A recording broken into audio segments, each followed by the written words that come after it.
Welcome to Wake, a cold reading of James Joyce's Finnegans Wake, just to hear it out loud. Join Toby Malone and TJ Young, along with some special friends, as we puzzle our way through what we once thought was an unreadable book to produce a surprisingly listenable podcast. It is Sunday, March 15th, 2026. It has been 352 days since we finished reading Finnegans Wake, with 628 pages complete of 628, meaning we still have 0 pages left to go and are still 100% of the way through Finnegans Wake.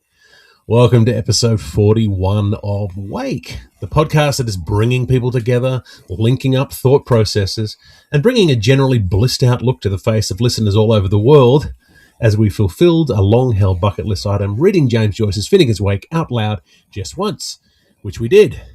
Just once. We are back. Did you miss us? I know they did.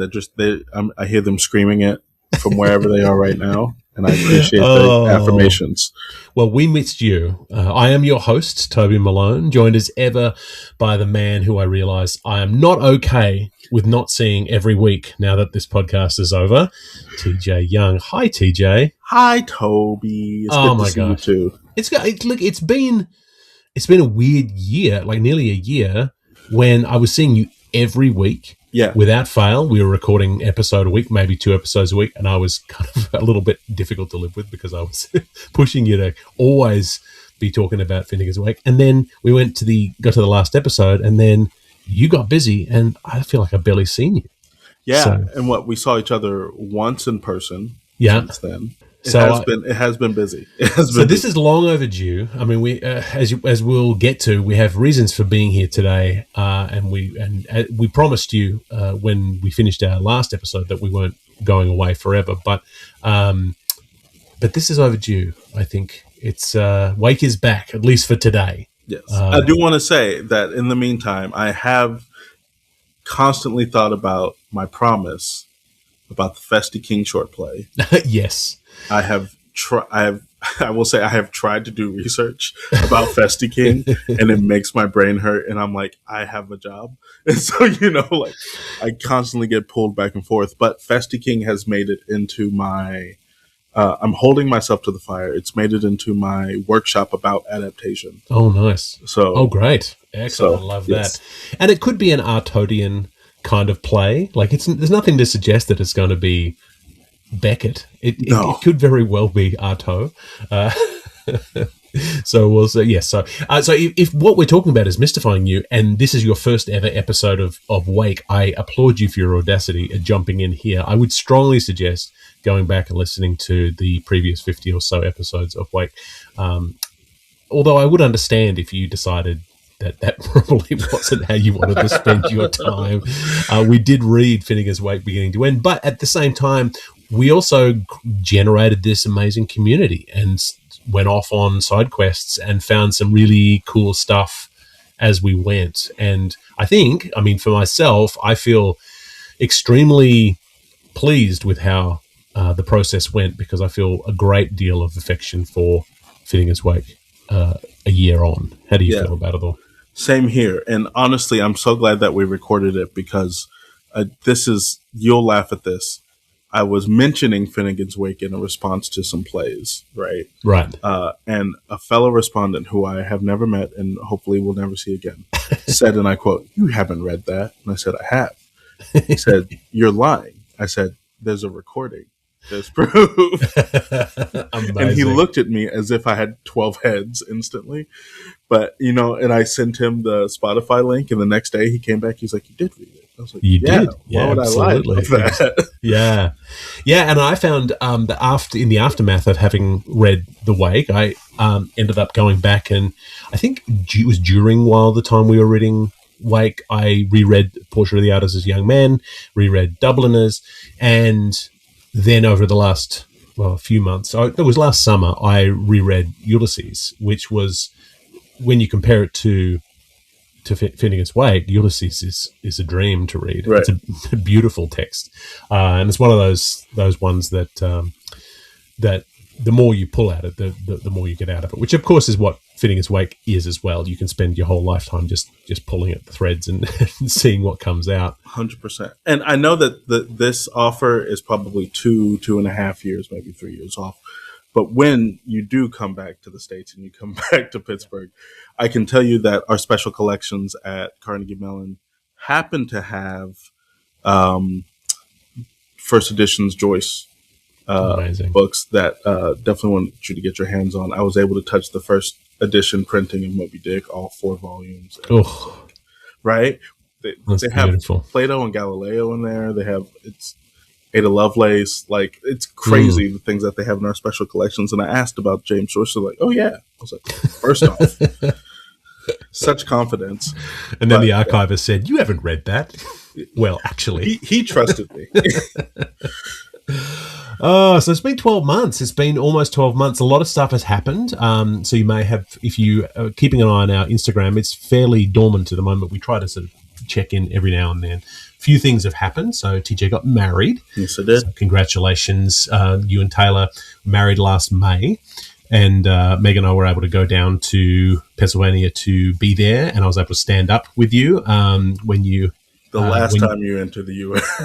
It might be. It very well might be, which is a very sad thing because I do like America, but it's tricky crossing the border at the moment. So, Absolutely. So I'm gonna, and some of my favorite people are down there. So I'm certainly not crossing it off the list, but a little bit tricky. So so you got married, which was lovely to see you and to hang out with Jordan and all of your friends. It was the coldest May day in the history of America. Which I was like, I'm so confused. We got married on Memorial Day weekend for a reason. It's supposed to be the beginning of summer. Yeah, we got married in this beautiful park next to a lake, and it was maybe 20 degrees. I was like, this is stupid. Everyone was just shivering. The sun came out for the ceremony and then hid promptly after. Yeah, the photos look great, but it was a chilly, but it was a great day, and we were very glad to come down and be there with you. We also lost my sister Georgia Malone, who appeared with us on episode 12 of Wake. She passed away in April of 2025 after a pretty brave battle with bowel cancer, and that was tough. But I really appreciate all the positive energy from Wake World, everyone reaching out and giving us that great support in the aftermath of that. TJ, you've been writing plays, you've been busy working away, adapting stuff and workshopping plays. You got your Kill the Whale, you've got your Tempest play, you got all the... Yeah. I have 2 other plays that just sitting there ready to be workshopped at some point. It can't stop. I don't know why. Well, no. Why would it stop? I mean, you've been produced all over the place now. It's awesome. And then we've got our other podcasts. So you've got GMWKS, Grown Men Watch Kid Shit, which is still going on sporadically, I will say. Sporadically is the correct term. Again, it's just like the busyness caught up to both of us. Yeah.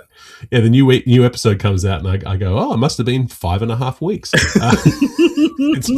So there was a time when we were really good, and then Jordan became a father of 3, and that became really hard. That will, And I've got my two other podcasts going on now, both of which I've been working on since Wake finished. I have, so I took over my sister's podcast. So my sister had a podcast called Here Goes Nothing, which was all about talking about people about the arts. TJ appeared on one of those episodes. Such a great time too. Yeah, and just great to talk about the arts. And so when Georgia passed away, just before she asked me if I'd produce the ones that she didn't get out, and then I thought I would keep going with the series to get people who were on her list to appear, and so we've been doing that over the last year, and so we've produced another 7 or 8 episodes, which has been really good. And then we also have Never Die Wondering, which is my podcast I have with my father. My father's a military veteran, and he wrote his autobiography, so I convinced him to make a podcast with me so we could read it out loud and discuss the behind the scenes stuff of his time serving with the Special Air Service in Vietnam. So that's available too, Never Die Wondering. So I'm doing all of those kinds of things, plus editing his new autobiography, which is due to come out next month in April of 26. Wow. Yeah, so that's called Hail Mary, the Creek's Up. and that's that's going to be a good one. So yeah, got lots of things happening, different kinds of projects. Yeah, nothing big. Nothing big. Yeah, it's a little bit overwhelming at the moment. Lots of things, but we're here now to get a couple of hours respite where we just sort of sit down and talk about Finnegans Wake a little bit. And it's kind of fitting when we're producing this. It is St. Patrick's Week, so this one coming out just in time for St. Paddy's Day. Do you have any plans? Yesterday I went and saw a play and then drank at home. Right. Today I went and I held an owl and I'm going to drink at home. And St. Patrick's Day is on a Tuesday, and I have a board meeting until 6, and I'm gonna go home and, you guessed it, drink at home. Yeah, drink at home. We live at a place where there is an Irish bar 3 blocks away from us, right? Which is both great and also awful this time of year. So. Like last night, we were driving home and there were just people in the streets trying to get, I was just like, I don't want any part of that, especially when I live so close. Yeah. So, and also, none of you are Irish. None of them. Please, I'd like Taylor's to see your Irish. DNA. Yes. Taylor's Irish. We traced it all the way back. But even he was like, this is too much. Yeah. Yeah, it's a lot. But I'm secretly wearing green right now. Oh, good. Yeah. I think I generally go pretty low key on St. Patrick's Day nowadays. As a an elderly man of 48, so I generally tend to not go out into bars to do that kind of thing. But I'll pick up some Guinness, and my in-laws are coming in from out of town, so we'll entertain them and have some beer. And my daughter has begged that I'm making mashed potatoes on St. Patrick's Day. She's begged that I allow her to put green food coloring in it, so we could be green potatoes. So have you ever dyed your own beer green? No. It's the dumbest thing. Yeah, well, you can still taste it. It's not a good thing. Yeah, and then the green dye gets everywhere. Yeah. Let's not do that. Yeah. So yeah, there's lots of stuff. Now, so why are we back now? I mean, why now? There's lots of different things. We always said that Wake was only hibernating, not finished, and I don't think in the true spirit of Finnegans Wake, this podcast can never be finished. Just when you get to the end, you got to loop back around to the beginning. Now, we're certainly not suggesting that we're going to loop back around to the beginning of our podcast, but I think we're going to keep this channel open indefinitely because I think there's always something to talk about. We're going to come back whenever there's something worth saying. We have future things. I talked about it a little bit last year in that just this past week was my 25th wedding anniversary, so which is a big number, and I'm very glad to celebrate it. And we've been saying for our 5th, our 10th, our 15th, 20th, and 25th, every time we get to a half decade numbers, we say we're going to go to Ireland. And every time we get to the 6 months before, we go, we can't afford it, or we don't want to do it, or there's something happening. Mm-hmm. So this year we're absolutely determined that we're going to get to Dublin in July of 2026. So beautiful. We're very excited. We're going to be catching up with some Joyce and friends there. We're going to visit Sweeney's Pharmacy and our dear friend Sarah, who appeared on the podcast. And Sarah very recently had a little boy, had her first baby. So it was delightful. And I said that I was going to shout out her baby. And her baby, of course, is named Leo. Named after Leopold Bloom. Wonderful. So we welcome Leo to the world, and I'm very looking forward to seeing her in person in Dublin, as well as some other Irish friends. And we're going to tour around and see some of the old country where our families are from. Malones are from Limerick, and the Logues are from Donegal. So we're going to hopefully get around a little bit. So if you're in Ireland, send us a message on Instagram. I'd love to see you. Although I have promised my wife that we're not going to spend the entire time doing a Joyce tour. I'm so glad. I was going to say, it's like if I have to message Meg myself and be like, don't allow it.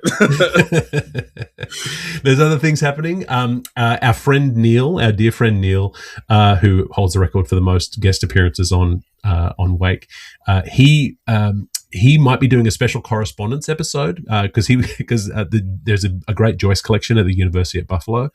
And so Neil's in Buffalo, which is only an hour away from where I am. And usually I would just jump down to Buffalo. But as TJ mentioned, I don't want to cross the border at the moment. So Neil might be going to check out the special Joyce collection at the University of Buffalo and then call in to tell us about what he found. So I think that'll be fun to have a daily show style correspondent break into the podcast at some point. So Neil, I know you're listening. Looking forward to that one.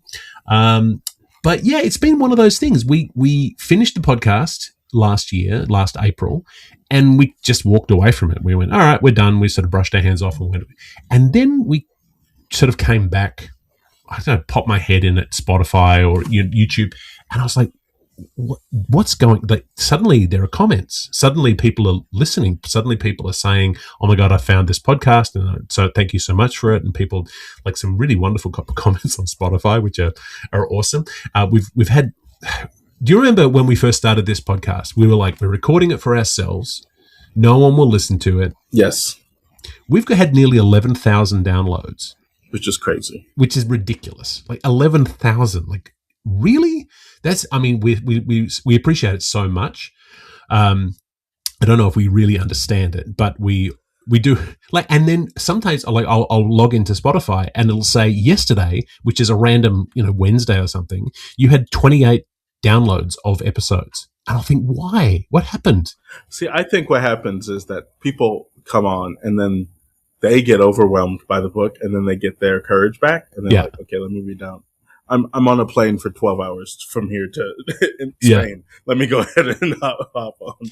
Yeah, absolutely. And so we've got all of that. I mean, and then YouTube is, we'll get to YouTube in a little bit, but we have, I did a supercut of all of book 1 and 2 and 3 so that you could listen to it back all the way through.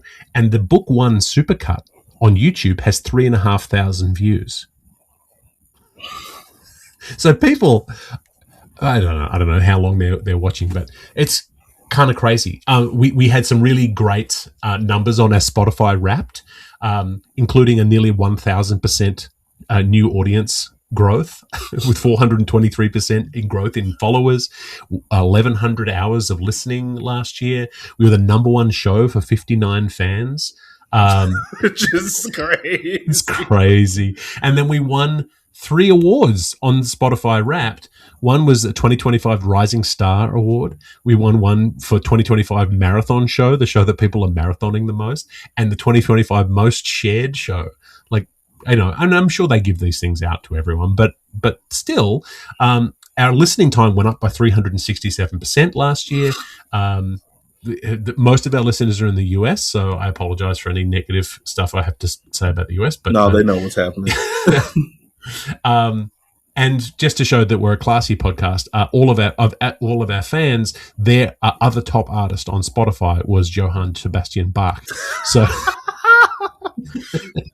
only time I will ever be held in conversation with him. Yeah, absolutely. So our top countries are the US, the UK, Canada, Ireland, and Germany. So those Germans love their Wake. So thank you to everyone who's listening to our stuff. It's really appreciated. Our subscriber numbers on YouTube are kind of crazy. Hundreds of people subscribe there, which is that's at Wake Pod. You can go over there. We don't record video when we do these podcasts because I end up, we just don't. We could, but maybe in the future we'll. Yeah, I mean, the background of yours looks very sports centric. Oh yeah. Right? And I have like Pokemon stuffies in the back, so it doesn't look very clear. Well, I used to got books back there. I got my shelves behind me have lots of footballs and scarves and bits and pieces. All of my hoarding is all there in one place. So our subscriber numbers are great. We love having you all there. Then I want to give a hat tip to one of our listeners, Abraham from the Ukraine. Not only for the fact, so we don't know Abraham. Abraham came to the podcast after we were finished. So this is in addition to our other friends in Ukraine. We're thinking of you all in terms of what you're all going through still. But Abraham is kind of amazing. He listened to every one of our episodes of the podcast through YouTube, and every time he listened to a podcast, he would leave us a little comment or a little thank you or bits and pieces. Send us some positive thoughts, and so you can see all of that feedback on some of our YouTube videos. And one of the one of the comments he said is that he said, "Sending love from Ukraine from the author of the most complex novel ever written in Ukrainian called Tetramorpheus." So Abraham is a writer of himself and is also a writer of sort of the Joycean styles, and so amazing stuff. And so thank you for listening, Abraham. We appreciate you listening, and hope you're all well. We've also had other activity on our YouTube, and the thing that really brought us to this episode was. We had one listener who I love. I think you need to seek some help. His name was Death by a Silly Drone 59, and he posted underneath our supercut of book one, and book one is 10 hours long, and he wrote, "Regret listening to this all day, no pauses." I would too, homie.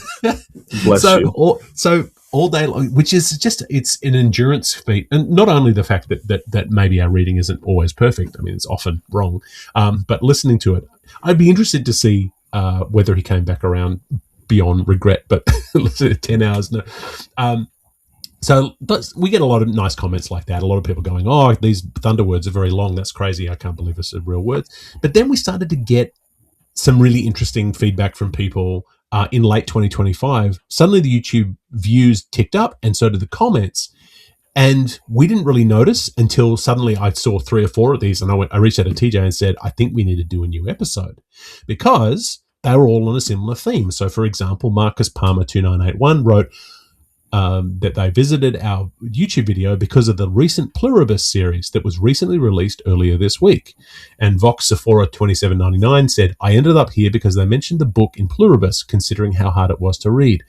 It reminds me of the poems of Alice in Wonderland." And so I went, "Oh, we need to watch this show, and then we probably need to talk about this." So then I watched the show immediately as it was coming out, and it came out all the way up until January 2026. And then I said to TJ, "Okay, you need to watch this show." And it took me a month and a half. Every week I'd be just sending him gifs of Pluribus, like, "Did you watch it?" Coming. It's coming.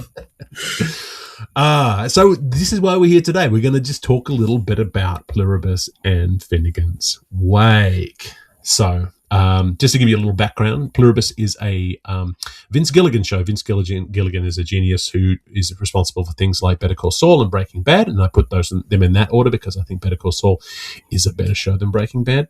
I think Better Call Saul ends better. I think the first 4 seasons. Overall, I think Better Call Saul's.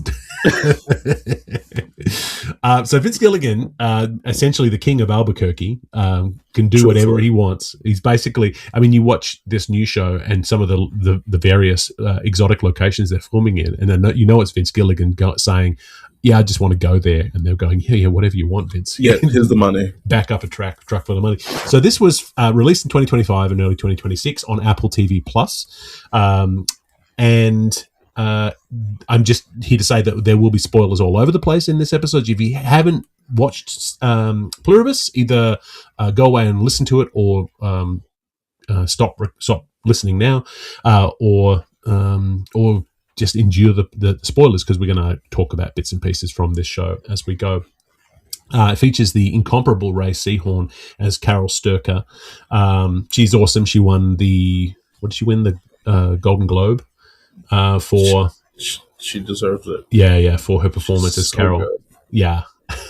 And Carol Sturcker is a Albuquerque-based author of popular literature, doing sort of a Game of Thrones style fantasy series that is very sort of pulpy and popular, and she's kind of dying inside as a result of having to grind out this kind of popular nonsense that her fans really like, but she doesn't feel is real. Which is, I mean, our first kind of hint towards Joyce, who was never very interested in the popular, only in what he was doing.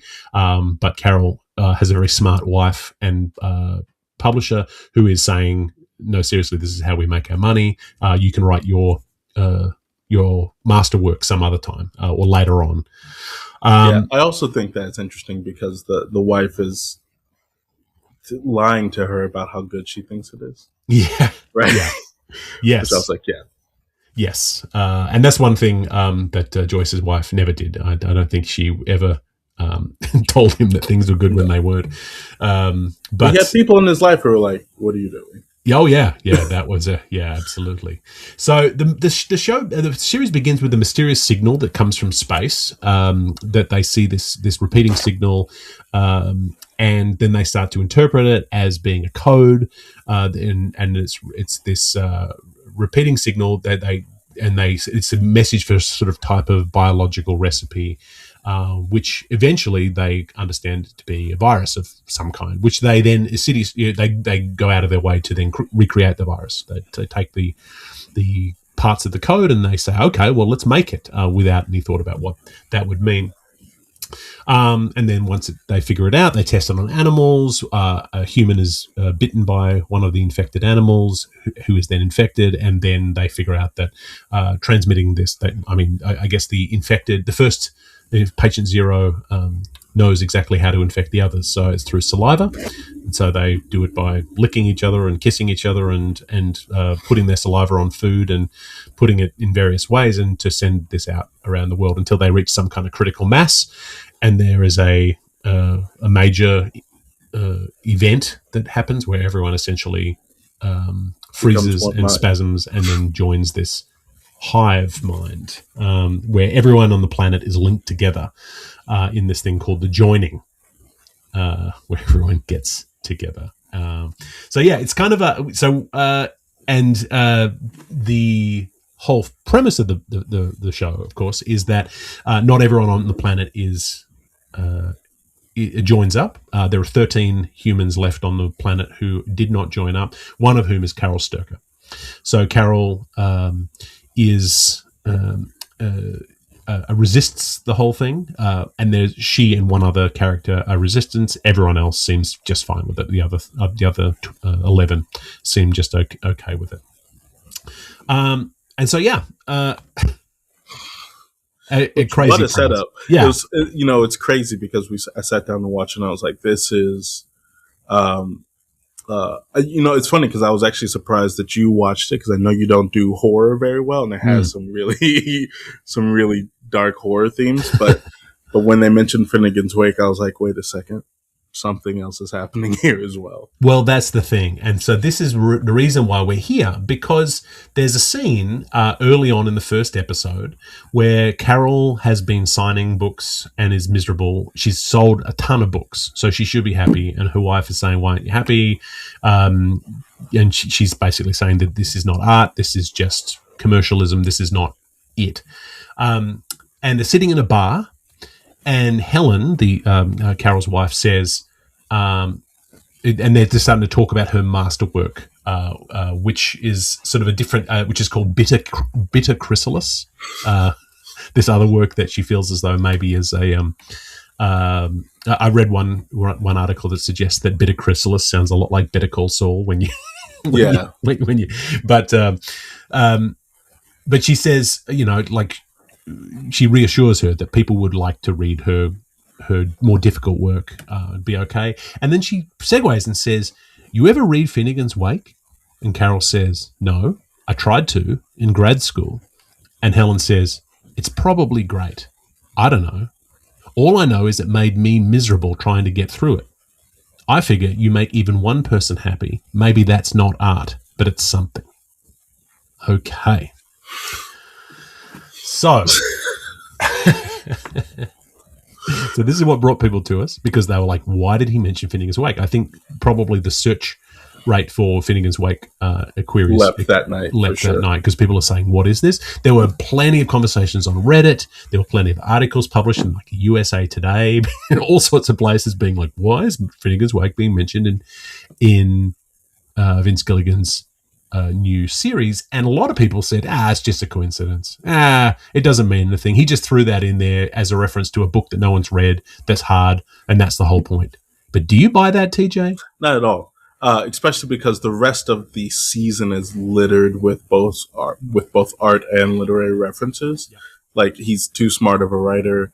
This is a man who made us believe that an airplane exploded and blew up someone's house. Right. Halfway through a series that we knew had 2 more seasons. You know what I mean? Like, his manipulation of writing, especially for television, is way too elevated. Yeah, absolutely. Yeah. And then it's sort of telling that, as was observed on Reddit, I'm not going to be citing everyone's posts on Reddit, but I'm going to link to the threads in the show notes, so if anyone's interested in getting to them. So if you were one of these people on Reddit who posted these things, apologies, I'm not name dropping, but I just don't have the time.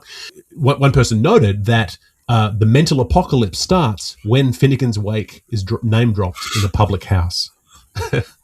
So they're in a bar, and it's right after this that the apocalypse happens, that everyone sort of starts to, where the rest of the people are linked up without their permission. They're just brought in, and everyone's spasming. It is quite a horror movie kind of scene. It's a very terrifying scene. Yes, and then Carol's an alcoholic in this series, so she's constrained by the breathalyzer lock in her car, so she's unable to drive her car once this all happens. Ishkabaha or whiskey is name dropped later on in the series. So, and obviously a bar features very, very heavily in Finnegans Wake, HCE's bar, but obviously that doesn't make for a link. No. But still, the fact that Finnegans Wake is mentioned, and then at that point everything changes. Nothing is coincidental. And he could have done any number of things. He could have said Alice in Wonderland, or he could have said, "Have you ever seen 2001: Space Odyssey?" I mean, there's a 100%. Whole different kinds of references might have been used to have this conversation, but Finnegans Wake was chosen for a reason. So. Yeah, I mean, and there's plenty of hints all the way through. So what we'd like to do is just like to unpack some of the things that we've noticed. This is not comprehensive in any way.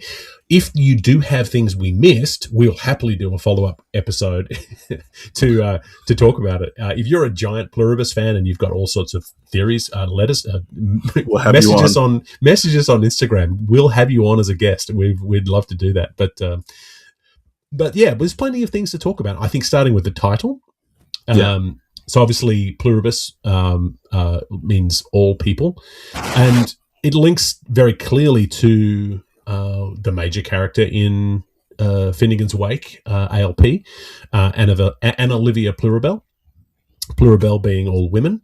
But when we posted on Instagram that we were talking about Pluribus today, one of our loyal listeners, quick as a flash, Joseph, he messaged us and said, just wrote Anna Olivia Pluribellus, and I went, yep, that's exactly what we're talking about. That's exactly the point. So thank you, Joseph. So yeah, absolutely. So pluribus obviously meaning all people, and then Finnegans Wake, as Joyce suggested, contained everything, the entire universe. So with the idea of this alien race quickly, or this alien pathogen quickly having access to all human history and knowledge, that to me, that stood out right away, right? Yes. This concept of having knowledge of different points of views, how that affects the choices that are made, but also just the fact that from a narrative perspective, we are on the outside of that, Carol's on the outside of that, right? And we are also learning how this complete knowledge plays out and how they're utilizing it, just like in Finnegans Wake, right? Right. Yeah, I mean, obviously there are, I can't remember the number. I think it was 59 languages used in, I mean, maybe I'm wrong. Maybe it's more or less. But, 50 plus languages used in Finnegans Wake. And obviously, as soon as these characters are joined together mentally, then everyone knows every language. Everyone has all of this. We have characters flipping back and forth between languages exactly in the way that Wake does it. And then the other sort of major centering point here is that one of HCE's nicknames, beyond Haveth Childers Everywhere, is Here Comes Everybody. Yeah. So the HCE Here Comes Everybody is obviously maybe a blunt force approach to Pluribus, but this is everybody. This is... I don't think that it's funny because while it might feel blunt, it also feels just extremely accurate, because part of the terror for Carol is when she asks for something and everyone obliges all at once. Yes. Yeah. Yeah, and it's interesting that it becomes that. This is just occurring to me now that very much like HCE becomes this pivot point for all of humanity. Carol is similarly where you have all of humanity who are unified in helping her in some way, in whatever it be, whatever she needs. She needs to make a single phone call, and then she has whatever she wants delivered to her, including in the final episode where she has a nuclear bomb delivered to her. Which I was like, this is crazy. So yeah, she keeps pushing those limits, and so the fact that she has become this pivot point, because unlike Menusos, who is the other resistant character, who is from Peru, and we meet him in bits and pieces, he in no way will interact with the hive mind. Right. The other 11 are essentially just enjoying the fruits of being pampered by them. But Carol is the one who really is giving them the most trouble. And so this is why there's this sort of central figure, which coalesces a lot, in terms of HCE and his centrality with the Phoenix Park and the trial and everything that's going on within his. Obviously, HCE represents all of humanity. Yeah. I also think that there is a link between the way her emotions are perceived, right? Mm-hmm. And the other 11 characters are constantly, one in particular is constantly on Carol for the way that she acts. Yes. And the perception that her of her emotions and the effects that they might have, right? Even if it wasn't her. And so I think that throughout Wake, there's always this talk about what HCE might have been thinking or might have been doing, that feels both omniscient but also extremely limited, right? So we have these other points of confluence around this concept of this one person is the hinge around all of it, but there's only so much that we can actually know. And I think that the other 11 people are essential to kind of closing up this loop, because unlike Finnegans Wake, where we are the outside participant that is filtering in these emotions, these other 11 people are the ones who are still living in the world, but they don't get the benefit of knowing the truth of the emotions of that moment, right? Mm-hmm. And I think that helps with I keep thinking about the scene in Finnegans Wake where it's the three men in the bar just talking about all the rumors about what it is, and there's a scene, I think second to last episode of the season, maybe third to last episode, where he says, yeah, we get together we talk every week. Yes. Usually about you, like, I think that there's something to be said about that connection as well. Yes, absolutely. Yeah. She is the troublemaker, the HCE troublemaker. So, so that HCE part of things, again, from Reddit, Finnegans Wake presents a stream of unconsciousness in which words and motifs from many languages and cultures coalesce to yield a single vision of human history occurring simultaneously on the level of a single individual and of the human race as a whole, which obviously then speaks very much to what's going on. I think probably what Gilligan does, not to speak too much to his writing process, but I think this single idea, which is what happens if everyone is unified into one brain, but then you have a couple of people who are not willing to sign on, because essentially Zosha, the figure who is left to babysit Carol, just because she looks like a fantasy figure who Carol is in love with. Mm-hmm. She's continually talking about how it's blissful to join this galactic cult, but she won't join on. And so I feel as though what Gilligan's done is he's taken this idea and then he started just sort of pulling at it to see where it goes, to see what the result is. And so by bringing all of these different points together into one place, it becomes it's sort of mimicking the hive mind that Finnegans Wake is as well, where it takes all of different kinds of literature. There's another point from Reddit, a hive mind assembled from all of prior literature, where you've got everything together, where everyone who lives suddenly has everyone else's memories, everyone else's knowledge, means there's no need to work anymore. It's a really kind of spooky. It's very Twilight Zone-ish. It is very Twilight. And, Carol asked a question very early on because there are children in this hive mind, right? Mm-hmm. And she asks one of the, after you find out another one of the characters is basically using the hive mind as his own personal concubines, yes, for lack of a better term. And she asks a question. She was like, do the children know what it's like to have intercourse with, like like that sort of, again, everything occurring simultaneously and on top of each other. Yeah. Which at that moment I was like, I don't know how these people live in this world. Yeah. I mean, and it's just things like, well, Carol is non-voluntarily outed by this event where she's married to Helen, but she's not out, or at least not publicly. She keeps talking to people in the her fans of the series about the masculine figures in her books, which used to be women, but she had to convert them over because the publisher felt like it wouldn't sell. And so that trauma of being unintentionally outed, where suddenly everyone knows exactly where you went on a date with Helen years ago, and here's the food that we can. So being able to sort of that totality. And HCE doesn't seem to mind the central totality of his existence because obviously it's a very different kind of concept. But Carol certainly does mind.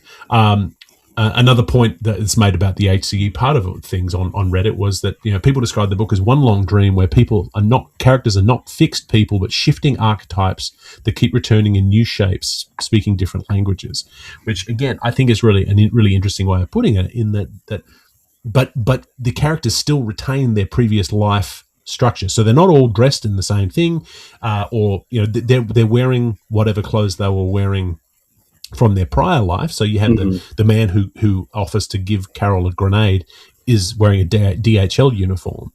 So there's still this individuality that exists, but there's no, but even though they're all the same within themselves, and so that if everyone changed into the same grey jumpsuit or something like some science fiction thing, that would be a much more unnerving kind of concept, whereas it's different people from different, and it's sort of set up as being this utopia where you have people from different races and different cultures and different backgrounds and rich and poor and different kinds of cars and people driving bad cars and good cars and things like that, all coming together to do a singular job.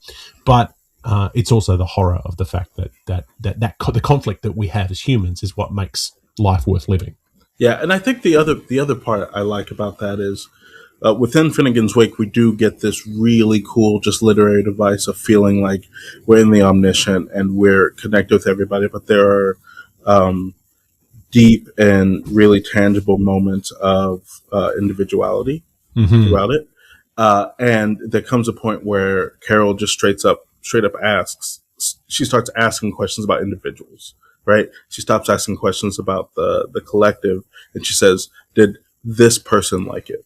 Did the person that you are right now, did they enjoy an omelet? Oh, they didn't have it. The pulling out of the individual from the collective, which, as we're reading it, was one of the things that we always tracked, where we don't know what's happening. Oh, here's a person that we can hold on to for a little bit. Oh, we don't know what's happening, Which, if you think about that from a psychological standpoint in which Carol's being presented with, she doesn't know what's happening. And so they give her a person she can latch on to. Mm-hmm. And when that person is taken away, again, she doesn't know what's happening. Right. And then she's like, I need something to latch on to help navigate this. Right. Yeah. I mean, and the totality of what Finnegans Wake means that there is really no place for subterfuge in that book, because it's all truth. It has to be true. It's all knowledge. It's all true. It's all what's going on. And so there's no place for anyone to contradict. I mean, obviously there are places where HCE says, I did not do this thing, and those different kinds of things. But the big part of the big key to Finnegans Wake in so many ways is that tension, is that tension between characters, or the way these characters are. But no one is concealing information from anyone else, because it's all known information. We don't have a central And I think we talked in that episode where we had Adrian and Arjun on talking about dreaming, where we were sort of really unpacking this idea that the dreamer is the narrator, and that this entire dream. So there's nothing concealed from this godlike figure who is creating this world. And similarly, in this world, there's nothing that's able to be concealed from this hive mind. As soon as you tell one person something, everyone knows it. Right. As opposed to, so Carol has her little hidden whiteboard where she has all of her theories out there, and all her rules about how they operate. That's right. That they can't lie, and all these different kinds of things. But no one in Finnegans Wake is lying either. It's almost like we're unpacking the history of the world. And there's no lying in terms of the history of the world. What happened.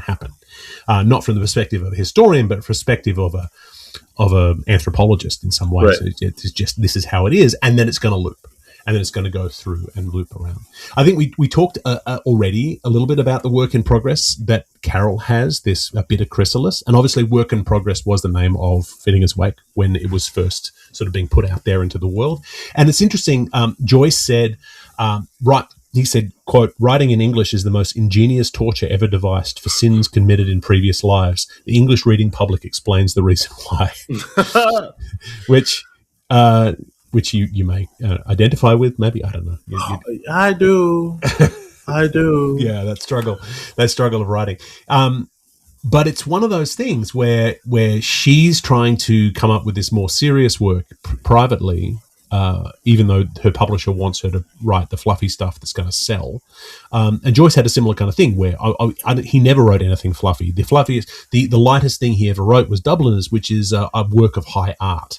Right. There's nothing in Dubliners which is cheap or commercial. And he fought his publishers left and right when they were asking him to take certain things out.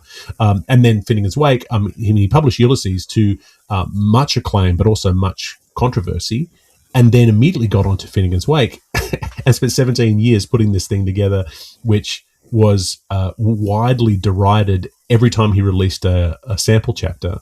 No one. I mean, there was obviously the examination volume that came out to defend him, but Carol sort of thinks her in a similar kind of way. She thinks her work is a masterwork, and then later on, we find out that Helen actually thinks that it's pretty mediocre, and that she stopped reading it halfway through. So she finds out. I was like, ouch. Yeah. You know, the thing, but there's the other aspect of that whole entire thing where with this knowledge comes this like desperation for something new, right? I think there's very few wants from this collective hive mind that are expressed. Mm-hmm. Very few wants, right? Except for, oh, you're writing something new. Please, we will read. We are desperate to read absolutely anything. And I also wonder about how, yes, people, the chapters that were coming out were malign and like absolutely drugged through the mud, didn't stop people from coming back, right? Right. Like they were like, oh, like this might be trash to me, which, Carol starts to associate her books with pulpy trash, right? Yeah. But at the same time, whenever she comes with a new chapter, there's like bated breath waiting for it. So I think that there's also that mimicry of what Joyce was going through, where sure people were trash talking him, but that they can trash talk him because they read it. Right. Yeah, and also, but it's also interesting that a lot of people trash talked him that didn't read it because they couldn't read it, or they started to read it and said, I got 10 pages in and I'm completely lost and I don't understand. And which comes back to that whole concept that we talked about a lot last year, which was getting past the sense that you're supposed to understand. Right. And I think part of what's happening in Pluribus is that the hive mind don't understand why Carol wouldn't join. They don't understand. She doesn't understand why anyone would. Yes, absolutely. But she's the only one. Her and Nusos and the other 11 are the only ones that get a choice to join. And so, which is why Nusos and Carol essentially are going to lead some kind of resistance against, and they're both experimenting about ways to drag the dreamer out of the dream. Much like where we talk about one of those cataclysmic moments in our history of listening to of working through Wake for us was when we got to that point where the dreamer stirs. Oh my Remember? God. I still think about that. Honestly, that's my favorite moment in the book. Yeah. Because I think that, and it happens in Pluribus too, where it might be that last episode where there just seems to be clarity about the way in which Carol could live life. Yes. You know? Yep. When they're taking trips and like she's really having a relationship with her sponsor, as it were. But it also felt like a different show for like 25 minutes. Where like the mystery was gone. Yep. And what we were seeing is people connect around something that felt like really simple and clean and predictable. And then like the shoe drops and it's like, oh no, we're back into this world of like deep questioning and wondering and trying to evaluate and parse and pull apart. Yeah, but it's also almost though at the same time in the inverse, it's almost as though she's dropping deeper into the dream, that she's surrendering to it and saying, actually, you know what, I'm going to do the same thing that guy in Las Vegas who's recreating James Bond scenes, which is insane, and just the moment where he has all of these naked women in the bathtub with him, and then he says, I have to go, and then the fact that they're all fawning over him, and then they just turn their faces shift, they just stop, and they're disassociating, like, oh, it's just a horrible moment, that sort of hive mind moment. But he's, you know what, I dare say he is our festy king. Yes. He's festy. He's like, I am creating a fiefdom unto myself. Absolutely. Yeah. That's great. Yeah. But also we have Manousos with his figuring out these frequencies which can pull us out of the dream. They can sort of drag us out, and he's experimenting with this, which is obviously going to be the key to what we're going to talk about in the end. But we haven't got there yet. I mean, obviously we got 2 more years until the next series. Yeah. So Manousos actually kind of reminds me of us as readers, as he's in this really unfamiliar dream of a world and constantly looking for patterns of recognition. Yes. Like legitimately looking for patterns of recognition to try to start to parse it and pull it apart, which when we got those, we were elated. Right. Yes. I will never forget about sexy insects from Aesop's Fables. Right. You know? Yeah. Because I was like, if nothing else, I could be like, there's a part where insects copulate. Right. Because it's a pattern that we can pick out. Yeah. But, you know, with it being, I think the thing that we've often talked about that makes this book feel eternal is the fact that because all of us have different methods of recognizing patterns and we recognize different patterns, we all pull different things from the book. Right. Like we're all saying this is my process of creating some sort of cipher for my way in. And even his writing on the pad feels very much like, let me create a cipher. Yeah. Everything that is secret has to be manual, has to be analog. Yeah. It's written on a pad. It's on a whiteboard that they can't see. Just like the way he wrote, like on random things, on suitcases. Right. Exactly. Yeah. It was very much analog. And then, you know, obviously Joyce was nearly blind while he was writing. And so, so the idea of this way of trying to understand becomes really important. So the beginning of the series starts with, obviously, with this discovery of this pattern that comes, and we don't really, obviously, we have found patterns all the way through Finnegans Wake, and so there's this cycling pattern. Obviously, we know obviously about the cycle of Finnegans Wake that begins with the last line of the book halfway through, and so we have that loop, and so obviously a lot of theories are talking about how that is sort of the key here, but it begins not only with that, but then with that moment where the people are infected, which I think replicates in Finnegans Wake the fall of Tim Finnegan. So there's a lot of that structure that exists in there. Helen literally falls. She's standing there scrolling through her phone in the bar, and then just like eats it. That fall made my heart hurt. Yeah. So she falls just like Tim Finnegan. She hits her head on the ground. She's functionally dead, or she's spasming. Carol drives her to the hospital, and that really haunting scene where you walk into the hospital and everyone is in the similar kind of spasm, where I guess they're transitioning over into the hive mind, and very much exactly like Tim Finnegan. Just when she thinks all is lost, Helen wakes up, has a moment of lucidity, and sees Carol, and then she dies. Tim Finnegan doesn't die, but he comes back to life. And so it's similar kind of fall. But yeah, she's slipping into the eternal dream, if you will. Yes, that's right. And it took me a long time to really believe that she was dead. Me too. I was like, oh, there's no way. But obviously, eventually, and then there's the.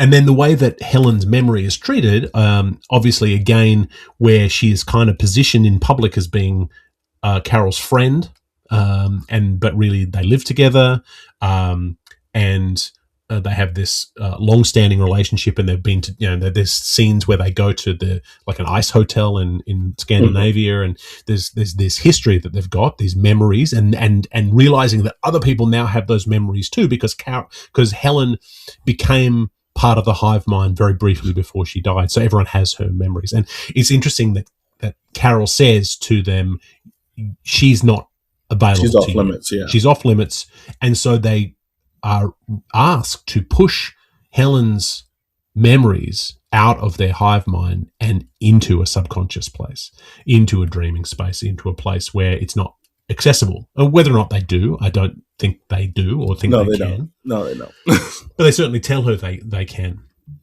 And so I want to just point to an article that I read, which is great. This is an article that gives way more academic credence to the work that about Pluribus and Finnegans Wake than we ever could. So I'm really kind of glad, because I was kind of hoping to record this episode in January, and then we never kind of got to it because of your schedule. But this person named Matthew Leparati, who's a professor in New York, has a great blog on Finnegans Wake called The Suspended Sentence. We've talked about it in the past.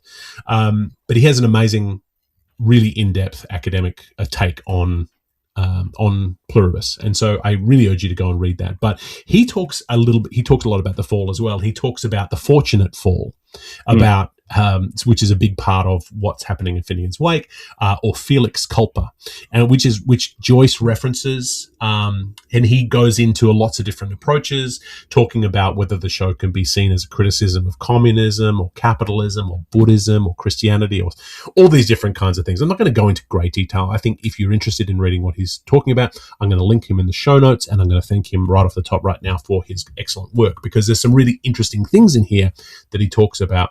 And the first thing I wanted to bring up is the idea that part of the point that the series is trying to make is that he says, and I'm going to quote him here, the premise of the show is a stunning illustration of the fact that it's humanity's flaws that make life worth living.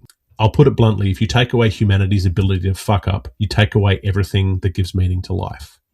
So yeah, it's really interesting, the idea that this hive mind, which has they're happy, they're always smiling, they're always happy to help, they can get anything they want at any time, but they also don't have any kind of humanity to them, because there is no conflict, there is no argument, there's no difference, but it's driven to such a place where they can't even pluck an apple from a tree, or they can't slaughter a cow. They're so conflict avoidant that they're right. It's funny, because I think about, you remember that feeling we had when there was anticipation of us getting to ALP.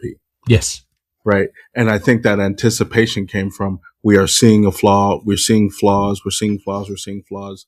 And we are also now encountering the person who we are assuming is working through and carrying the weight of someone else's flaws and actions, right? Yeah. And I think that's what makes her such an interesting character, is that before she shows up, she's spoken at in such a way of like, we have all this, and yet she's above, or functioning above it all in a way. Yes.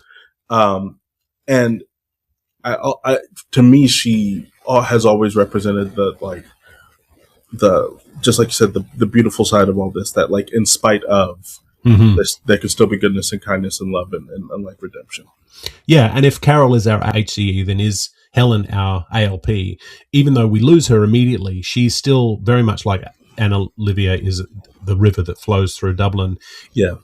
Helen flows through the entire series. She's only in the show for 5 minutes.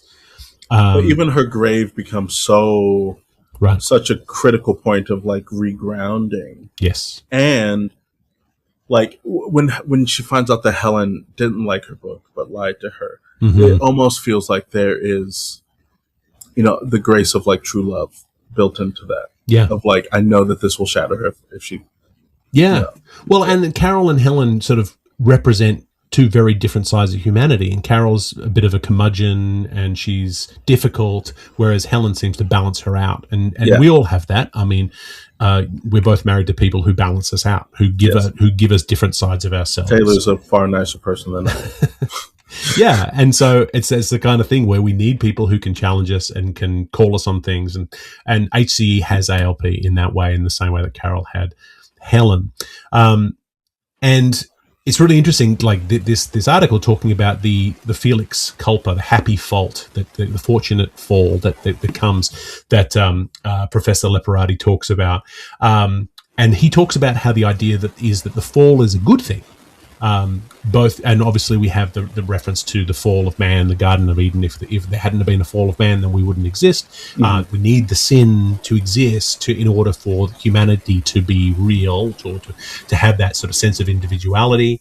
And then we sin, but then we can confess, and then we can sort of be let back into this idea. Whereas if you're in a culture where it's essentially like this virus that has consumed all of humanity and then will die out quite quickly, because there's assuming that they're going to set up some kind of transmitter or something to send this message out to the next planet to then interpret and then continue the process.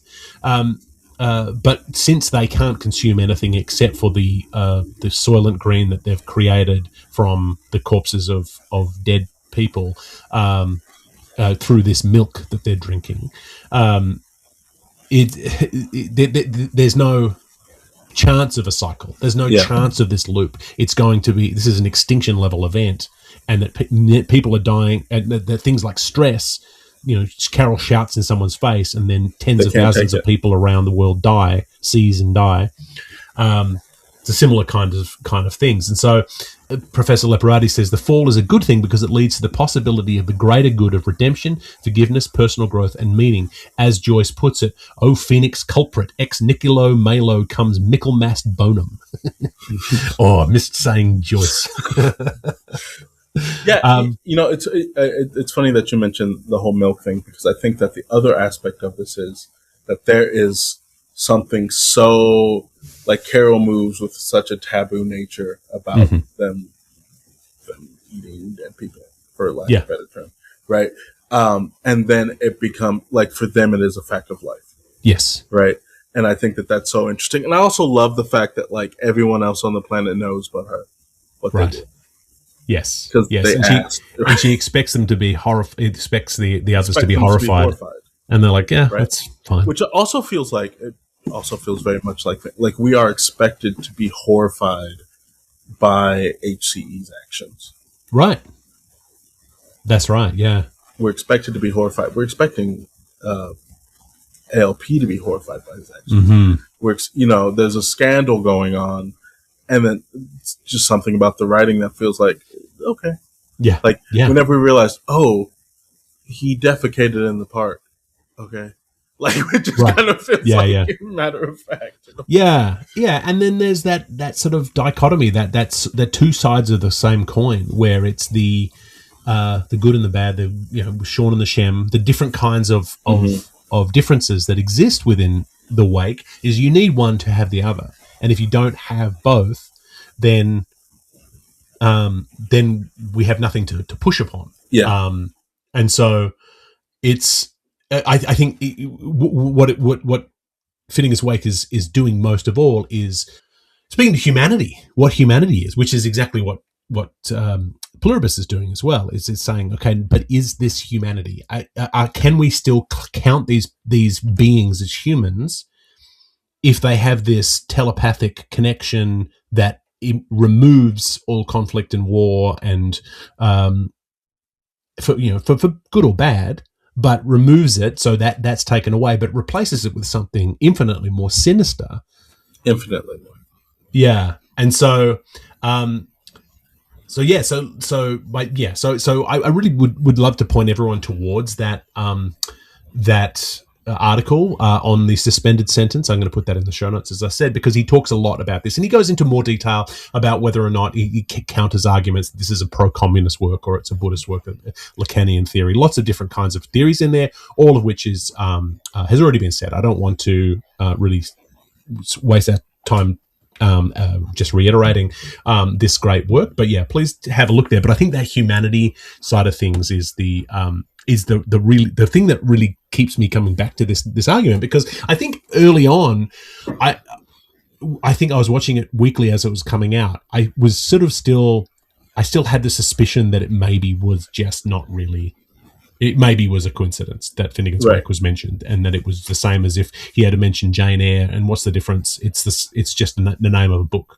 And we talked about this a lot, talking about your playwriting, where you have users or audiences or actors say, "Did you mean to make this point? Was this reference to this one thing?" And you go, "No, that was you came up with that." And I think right.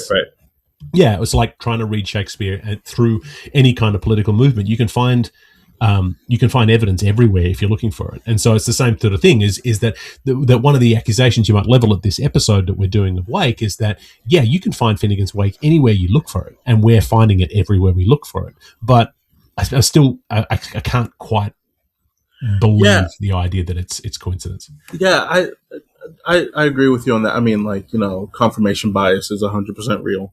But I think on the other side of that, I would feel less confident if I didn't feel like Vince Gilligan moved with assurance in his actions. Yes. Right? And I think that the other aspect of that is that this show really becomes about what happens when one person has the eyes of the entire world attuned to their every single actions. I mean, literally, and this is not hyperbole, HCE can't have a single drunken night without everyone talking about it. Right. Like, he can't move. His own children are subject to deep introspection about what they're doing. And, we're reading the children's notes from their lessons. Yes. Right? There's this constant, the book sets us up in a way to look for references and connections in literally everything. Mm-hmm. Right? And in the same way that I feel like Pluribus does the same thing. We're looking for references and connections in absolutely everything. Carol is looking for references and connections in absolutely everything. It feels just inherent to the nature of the series. But I think the other aspect of that is that throughout all of this, there are references, there are continual references to art mm-hmm. throughout the series that will exist for the effectiveness of 15 minutes. Right.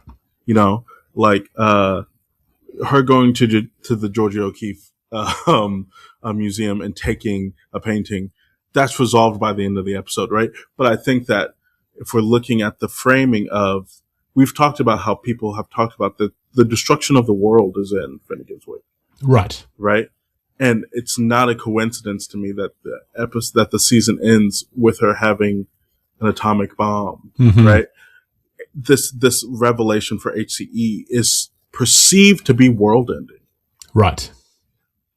And then he gives her the tools to possibly end the world. I don't think that is a coincidence. Right. Yeah. And even if it's not explicitly Finnegans Wake, Vince Gilligan doesn't strike me as being a Joycean scholar, but you don't have to be. We're not Joycean scholars, but you can certainly be interested in the things that Joyce lays out. But I certainly think he's interested in what is inside of there and what this could represent. I think that Georgia O'Keeffe moment is really interesting because she has a print at her house that cost her $10. Yeah. And so she goes to the museum and gets the priceless The real original thing. and then takes the print down and then puts the original up and then stands back and then goes, what's the difference? Yeah. It's that sort of sense, that you can have everything, but it's also nothing. But and we haven't even got into the loop yet. And I think the loop is maybe sort of the most important part of this in some ways. So when the scientist in the first episode finds this signal coming, and they get very fascinated, and there's this montage of more and more scientists clustering around this monitor, and he says it's repeating. It repeats every 78 seconds. It repeats, and then he shows on the screen, and there's a gap here, and then this is where it stops, and then it starts over. Obviously, very very simplistically, that is Finnegans Wake, that loops, and you can read it go around and around and around again. Our good friends over at the One Little Goat Theatre Company Finnegans Wake podcast, when we finished our last ever episode of Wake and we've got to the end, they wrote on our YouTube, okay, now start over. Go back to the beginning and start again. Okay. No. Because we did promise to only read it once, but that loop is a big part of it. And then by the end of the final episodes of this season in Pluribus, Mancusos is doing his research, and one of the books that he finds a book on standing waves, and which includes a quotation which says, and I'll quote here just from it, just because I feel like it's relevant: when the antenna is fed or excited by a radio frequency generator, the transmitter, we find that at certain points along the antenna, separated by distances corresponding to half the wavelength and the output of the generator, the current when measured will always be zero. We call these points current nodes. At points halfway between the nodes, we find that the current is always at some maximum value. We call these points current antinodes or loops. So the loop is the key here, and I find it really interesting because he talks about the halfway point. The current is at the maximum value at the halfway point, which then took me back. We're going down the rabbit hole now, folks. It took me back to a point that I made in episode 37, which was the book 3 summary.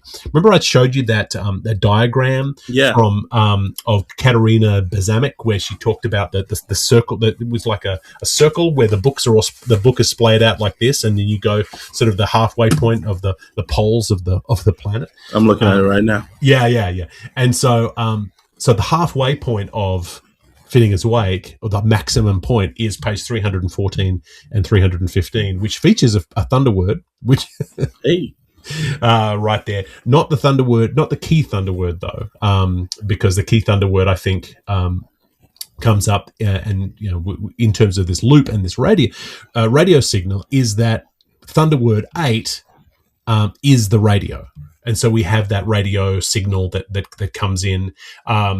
So, which Ben Stock describes as the noise of the radio static preceding the Crimean War broadcast. I'm just going to say the thunder word here just because it's fun to say thunder words, and I haven't practiced this, so let's just see how we go. Thunder word 8. This is from page 322, I believe, in the... something like that. Yeah, 300 and... I don't know where it is. Anyway, pa pa pa pa para sarasarugan naktdulakt mongan mac whack the fall their devil non the double daddy doodled. It's a terrible reading. I apologize. Go back to my reading earlier. But the point being, the radio is the static sound, the radio signal that's coming in, and so that comes in a little bit later. Yeah, we also can't forget that the aliens finally admit that this whole process is a loop for them. Yes, right, because they can't kill things, because they can't sustain their body. They want to rebroadcast this again to low-key take over the entire universe, right? They're like, oh, we have to share it with everybody. So this process is repeating in other places. That's right, yeah. And so Mancusos writes out a loop on this note, sort of with this idea that he's at the point at which the signal is the strongest. There's other references to the loop. Carol paints "Comeback" on the road. The idea of looping. Let's loop back.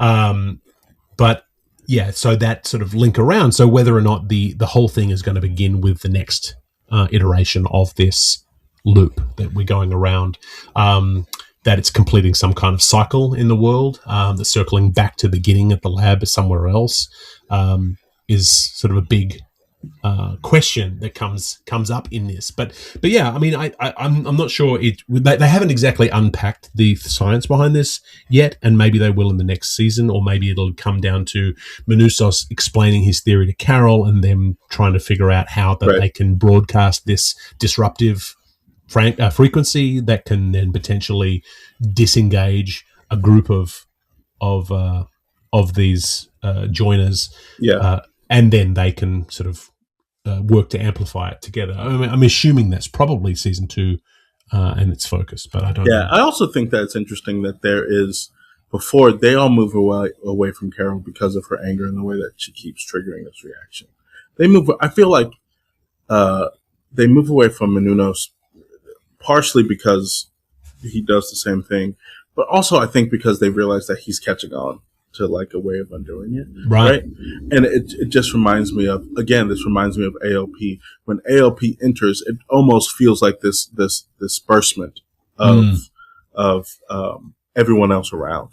Like her section feels very much singular in that way. Like there's something about the writing of it that just gives it a space and an openness. Right. Yeah. Yeah, and it's probably worth coming back to once the series is complete, to say, okay, now we've had some of these answers given, because at the moment, obviously, most of these are major questions that may be obvious later on. But I think there's a lot to be said. I mean, I think Vince Gilligan, the work that he's doing, like Joyce had said that you could recreate. You could recreate the world from Finnegans Wake if everything was destroyed. It could be rebuilt from Finnegans Wake. I feel as though Vince Gilligan's trying very hard to be able to rebuild and recreate Albuquerque. Yeah, recreate the world from Albuquerque through his entire, because all of his. I mean, the Albuquerque Chamber of Commerce are going to be thrilled with this guy. Also, like, kudos to them for being like, hey, you want a whole grocery store that we need to empty out and refill, or vice versa. Yeah, by all means. Yeah, what you gotta do. Yeah, dear citizens of Albuquerque, we're going to turn off every light in the entire city tonight. Why? Vince Gilligan needs it. Yeah. Everyone's going, okay, Sprouts, whatever you like. All these workers for 2 days are probably, you're paid out. I feel as though it's important to mention the monomyth that Joyce coined the term monomyth that then Joseph Campbell took to talk about the hero's journey. And I think Carol and Manousos are both in isolation or on their hero's journey. Mm-hmm. And so tracking the phases of their hero's journey is probably not complete yet. They're not yet there, but they've both got these goals because they could very easily just give in. They have to voluntarily provide, I think it's a bone marrow or some kind of sample. Yes, stem cells. Stem cells, right. But they have hers. Right, that's right. Yeah, but they don't have. Yeah, and so they could very easily just give in, like the girl does in Peru. God, that episode. Yeah, which feels very culty. Drink this, and then you're going to join us, and just the sense that village existed around her while she needed it, and then the second that it stopped, they were like, "And we're done. Let's go." And pack up, and they're just out. It's funny because that's almost how the book feels. Like, the book feels like, if we are living in this dream, the second that we choose to wake up, the inhabitants of this dream are gone. The museum lady is gone. Yeah. The men at the bar waxing poetic about the women that they loved are gone. Yeah. Like all the Festa King is gone. The conversation, the radio station is gone. The sports are gone. The languages are gone. Mm-hmm. If he chooses to wake up. Yes, absolutely. Yeah, and whether or not the other sort of things that we discovered are intentional, there are bits and pieces like the main character in the Waikaro books is named Lucatia, which some people on Reddit have said, oh, that's a variant of Lucia, which is Joyce's daughter. I don't buy that one. I think that's just that's very it's coincidental. Although I will say Helen's name is Helen L. Umstead. And yesterday when we were texting back and forth about this, and I sort of saw Helen's name, I texted you, Helen L. Umstead gives me real HCE energy, and it may not just be the H, but it feels like one of those Mike Schur invented names, like that. And whether or not there are acronyms here, or like we sort of unpacking, like trying to sort of rearrange letters or figure out what things mean. I don't know, and whether or not they've been putting those thoughts into it. It's likely that they've been quite silent on it up until now in terms of media, because they're all spoilers. I think if you start really revealing stuff. But Vince, if you want to tell us. Yeah, come on, Vince. I'm sure he's listening. So yeah, we love your work. Yeah, really love it. Just tag him on Instagram. See if he was fun. Yeah, we definitely will tag him on Instagram. We'll get a cease and desist. I'm talking about my show.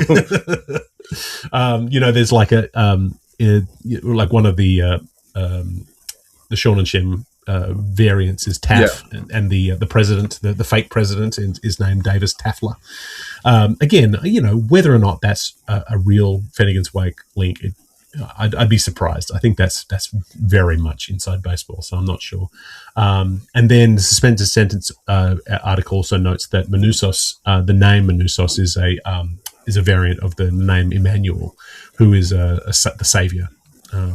And so whether he is the savior, we'll discover as we go. There are textual references. One of them, my favorite one of all of them, is that one of Carol's fans asks her when Raban returns, and obviously we have the return, the loop, things like that. But then she goes into her and says page 218.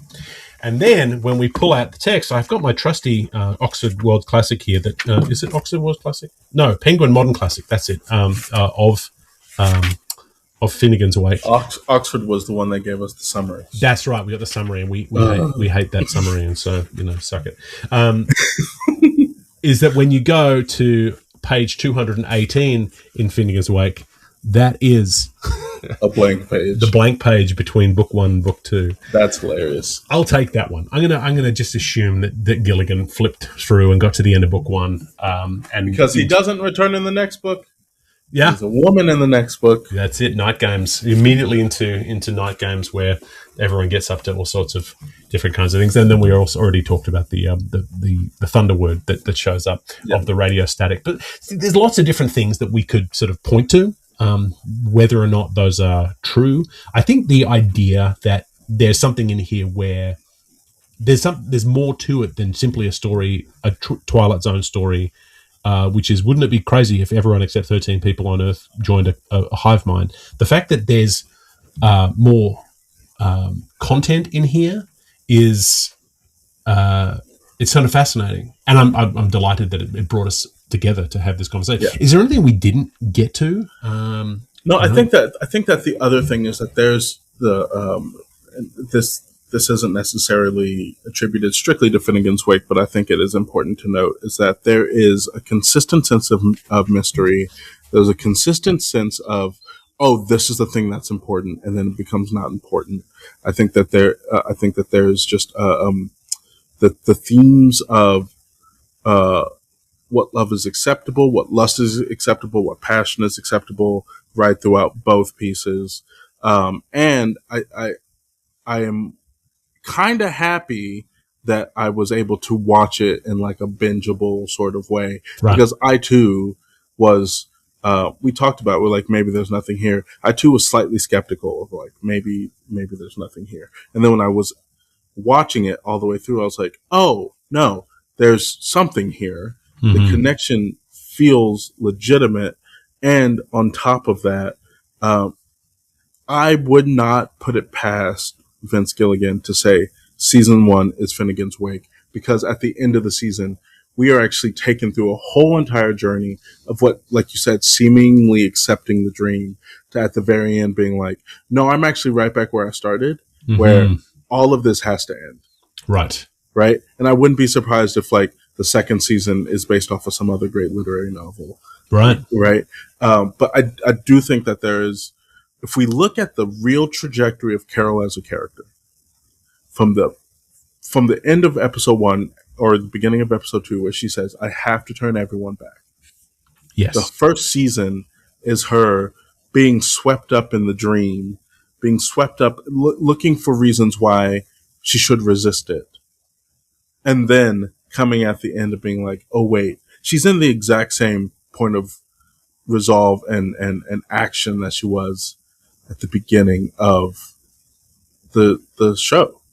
Right. Which I think is, if you look at the contemporary media and that idea of someone still being in the same place as when they started, doesn't sell.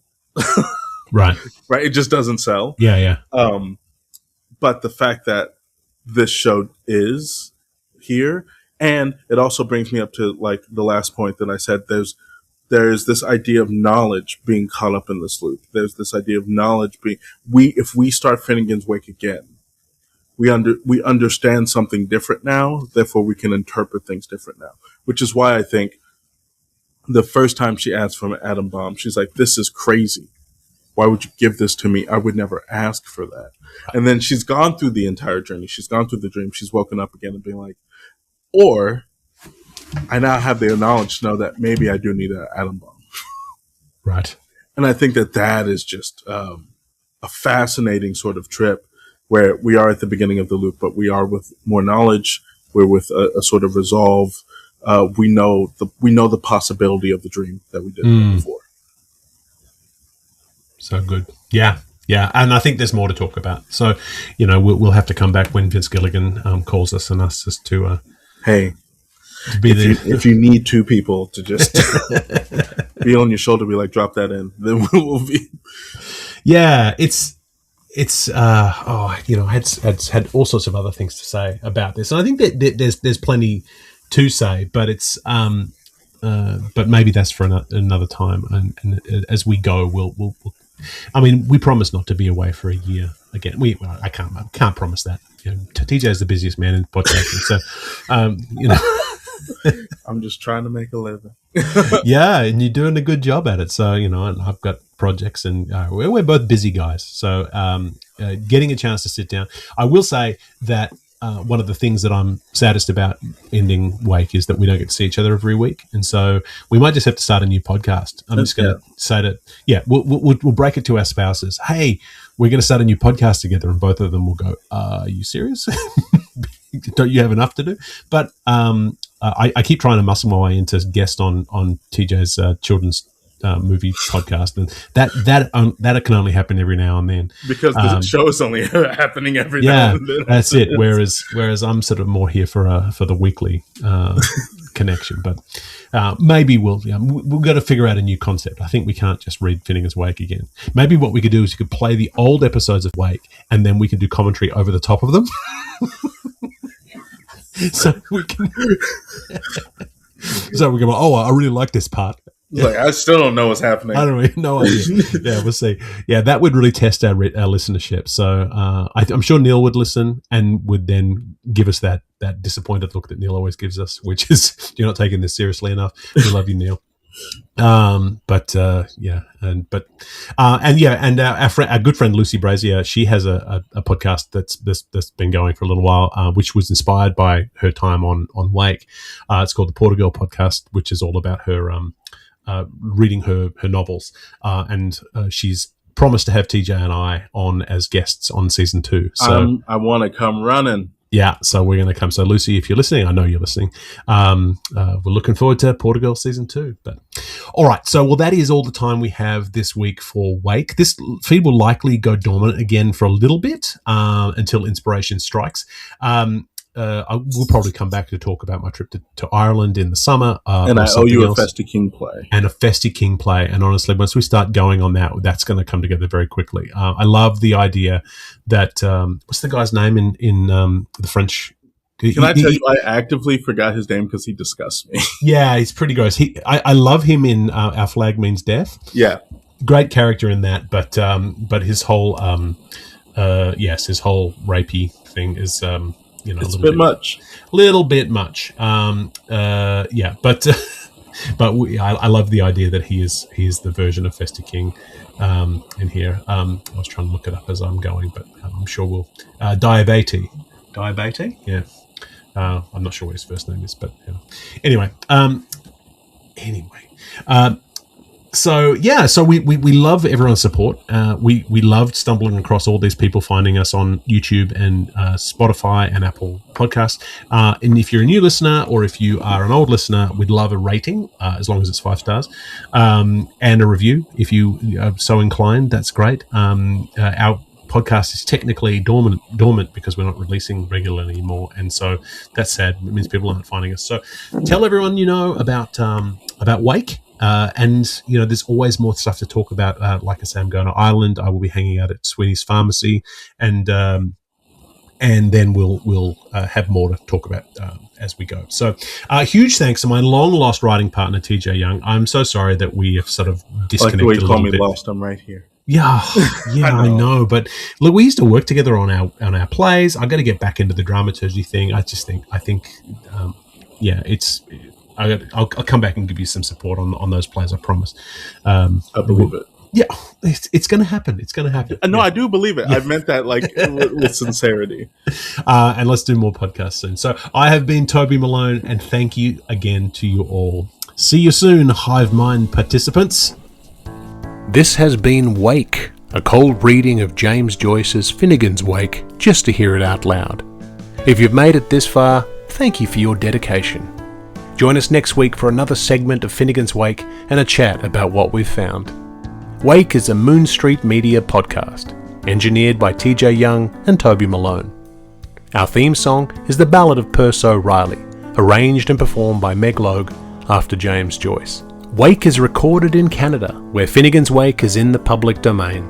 For community and bonus content, join us at our free Patreon at patreon.com/wakepod.